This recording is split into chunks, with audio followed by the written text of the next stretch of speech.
Hey Jack, you're known for your accuracy. That's kind of like been your calling card in your college career. What's the history of that? Like, how have you become an accurate kicker? So I think most of it's just mentality going into every kick, kicking to make the kick rather than kicking not to miss. So I think just having that positive mindset, believing in yourself, having that confidence and almost swagger, and like know that you're going to make every kick and every opportunity you get. What was the thought process in choosing to transfer to UM? Yeah, I mean, it was really an easy decision. UM, I mean, after the year they had last year, it's the championship culture that they have here, and coach culture, all the special teams coaches, Coach Ferris and Coach Clay, it's pretty easy to make that decision. So. How quickly did the communication pick up once you went to the portal? It was fast, right away, yeah. It moves quick, so it was right as soon as I entered, really. What made you want to go in the portal? So I'd finished at Northwestern with my master's in undergrad. There was really no other academic opportunities there, and on the field I kind of wanted to take a step up and compete for a national championship, so getting that opportunity here was bigger stage. Yeah. Kicking in the environment of Northwestern, just there, how difficult is it? Can you explain this? It'll be a little different down here for sure. Hopefully it won't be as vicious winds and it won't be as cold, so I'm excited about that. As Big Ten, really all the Big Ten stadiums are windy, and once you get to November it's cold and not as fun. The Northwestern Stadium being right on the lake was a super windy place to kick, so I'm happy to be able to kick in Hard Rock and kick in the South. So. What is a typical wind or wind speed at Northwestern? So it'll say on the weather app like 10 miles an hour, but it's usually be 15 to 20 pretty consistently.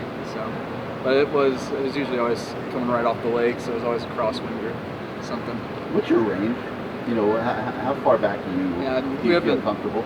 We haven't really gone over the full. I mean, we'll have to figure that out. We're still figuring that out during camp and going back, but like you personally, like at what yardage do you most? Mid-50s. We'll see how we kick during camp. You're comfortable with it? Yeah. Just what's the competition like with you and Jake? Obviously, both you guys came in. Just how have you guys been going about things since you guys it's been great. I mean, Jake's a great kicker, so having him side by side, being able to compete every day, I think really just pushing each other, and it almost creates that game environment where it's every day we're competing against each other for the job, so it creates an extra that pressure, whereas it's not a competition. You're kind of just out there kicking, and you don't really care if you make or miss it, so it kind of helps create a game environment where it's every kick matters and everything's high pressure. So you came here without promises? Yeah. No, I knew it was going to be a competition coming in, so. So Jake, you're known as the kicker with the big leg. How did you build up that range, that strength as you were coming up in the last few years? I would just say growing up playing soccer. I played soccer almost my whole life, all the way up to high school. My dad was very athletic, and he would always have me just working out with my legs and stuff like that. And as I got older, I found the weight room, and my high school coaches were I was very lucky to have a great weight room staff, and they helped me build a lot of muscle. And just over time, I learned a lot, and I got way stronger. The transfer process and everything. When did you know you wanted to come down to Miami, especially transferring from FSU? What was that like for you? Honestly, it was just a family decision that I had with my family, and I just felt like when an opportunity like this came, I was super excited to be able to come down back home where I grew up, and just more just where I felt comfortable, and just super excited to be down here and as I can. And Jack was saying that he knew when he transferred that was going to be a competition. What was that conversation like with coaches, and just what's the competition with you and Jack been like so far?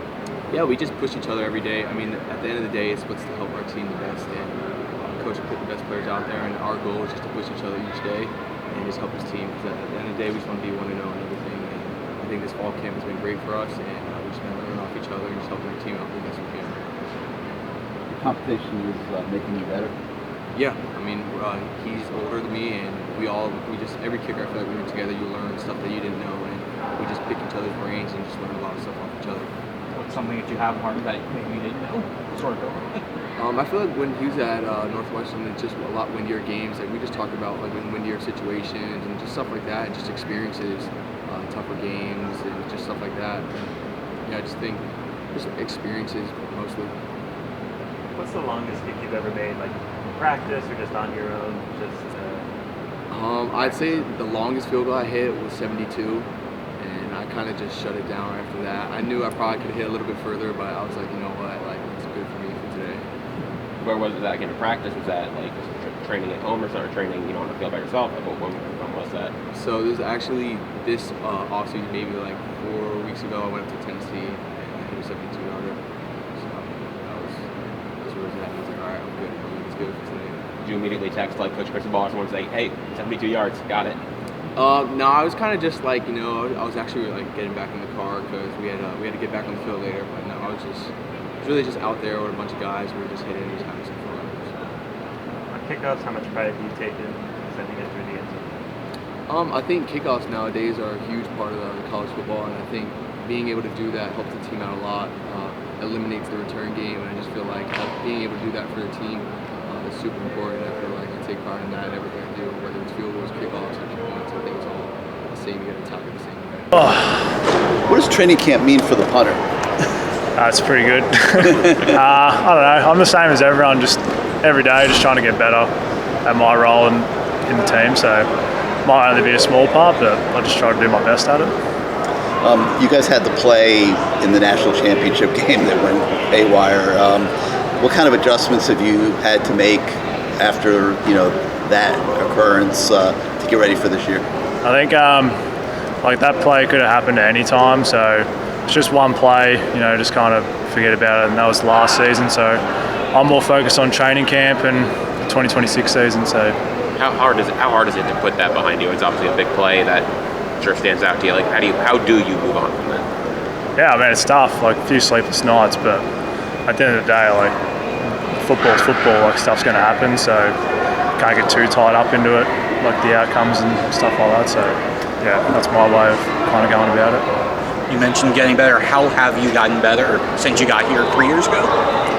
Yeah, it's 3 years ago, yeah, senior now. So I have a really close relationship with Lou Headley, the old punter here before me. He's helped me a lot in the off season, just with kicking and mental side of things, because he's been here, done that.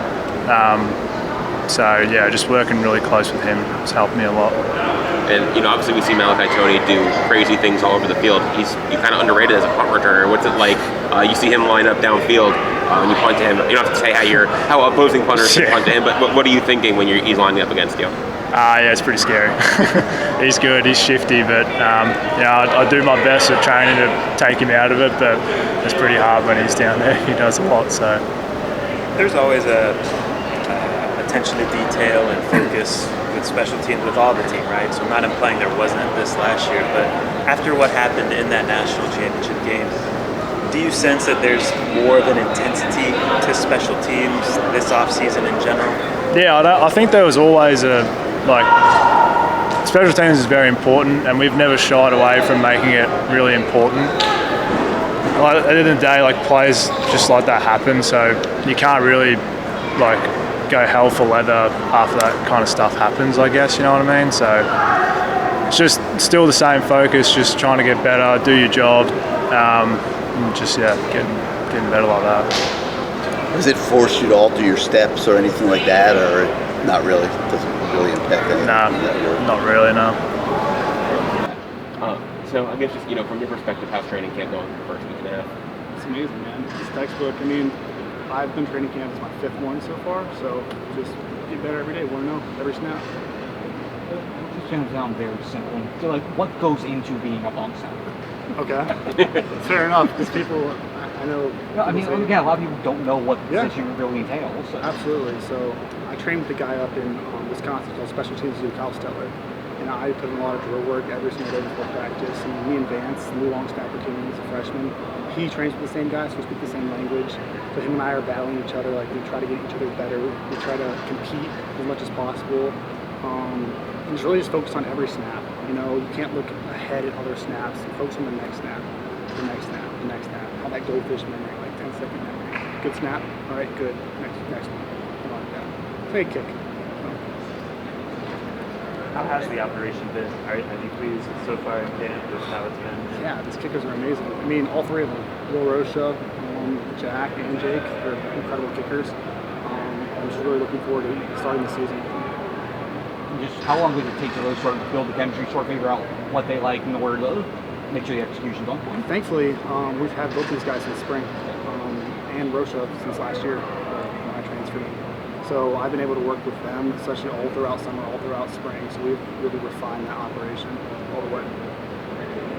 I saw you were named to the watch list for top long snapper award. Just because long snappers get recognition, like what does it mean for you to be recognized like that? It's pretty cool. All that stuff means nothing. But, I mean, I just have to perform on the field. I think that's any of these watch lists only matters at the end of the season. So. If I remember correctly, a couple tackles on returns last year. Just what's that like? And again, to be able to have some moments that again, I know I hate to say it the way I'm saying it, but for people that are actually able to see you and you get name called out and things like that. I mean, that's the most fun part about long snapping, in my opinion, is making tackles.